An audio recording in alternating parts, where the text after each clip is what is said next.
Hey there, happy day 2551 of What You Up To Now. Sharon Horne-Ellstrom here. And in this segment, I've been documenting my journey since 2018 regularly. A couple times in 2017, I showed up on video, but I was still pretty scared to even show my face. Now, with Facebook, I record on Facebook video, and I did it. One of the reasons I stuck with it so long was because they allowed you to have these filters. So you could filter out your wrinkles, fix your makeup. Couldn't do much about gray hair unless you use some really fun masks or filters. They just discontinued those a few days ago, and so it was kind of a shock the first day. By the second day, I'm like, well, I'm gonna do videos every day anyway. This is what I look like. For the longest time, I never used filters, and then I discovered them and started to have a lot of fun with them. And now it's just one less thing. It actually makes recording videos and doing videos and processing videos faster because I'm not looking through, the 500 possibilities. I'm sure there were tens of thousands, and that's why they stopped doing it. Plus, some of them were actually really creepy and heinous, and so I'm missing the wrinkle and makeup fix for my visual challenges, but otherwise, I guess it's just another thing that you could do. I'm sure I could buy some software and do all that, but I'm not gonna. I'm just gonna show up. What you see is what you get. So today, we're talking about relationships from the life framework that I share, and I'm sharing it in both Supersize Your Business and in my Be a Better You annual challenge. We're doing a one thing every day to improve ourselves, to be a better version of ourselves. And if you do one little thing every day, you'll find that you're a totally better, different person by the end of the year than if you just live your life and go through every day without doing anything intentional.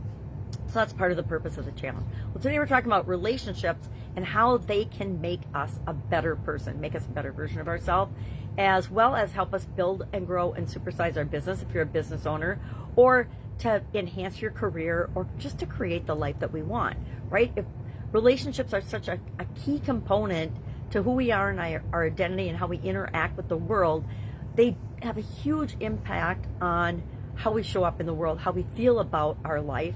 People that have good relationships tend to be more positive and optimistic. If we have good relationships in our life, we tend to feel loved and appreciated. Therefore, we can be more compassionate and more empathetic and kinder to other human beings, right? If we're in a bad relationship and we feel like we're not good enough or don't deserve something, it's hard to go out and be kind and treat other people well when we don't feel like we're being treated well.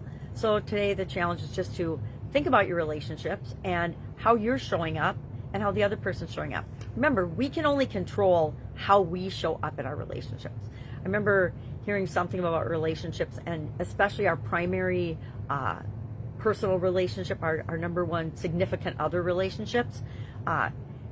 Everybody believes, or used to believe, and it might be from Tony Robbins that I got this, but I don't recall anymore, but it really stuck with me.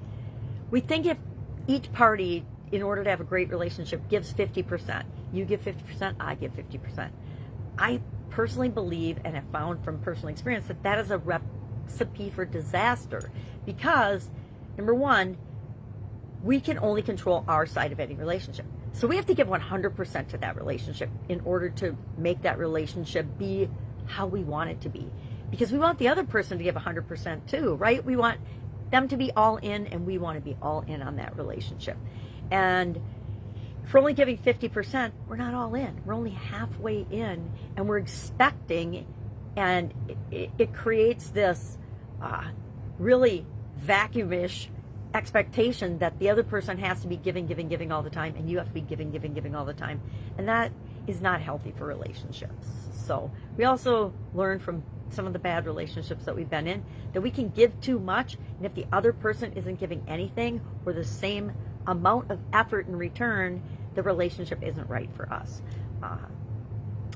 We've all had good relationships. We've all had bad relationships. At least the vast majority of people on the planet have been involved in a relationship.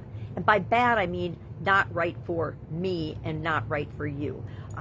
The same person can be involved in a relationship with another person, and it's perfect because they're a match, and we're not. And by match, I mean it's good for you, it's good for them, it's good for the world, because it makes the world a better place.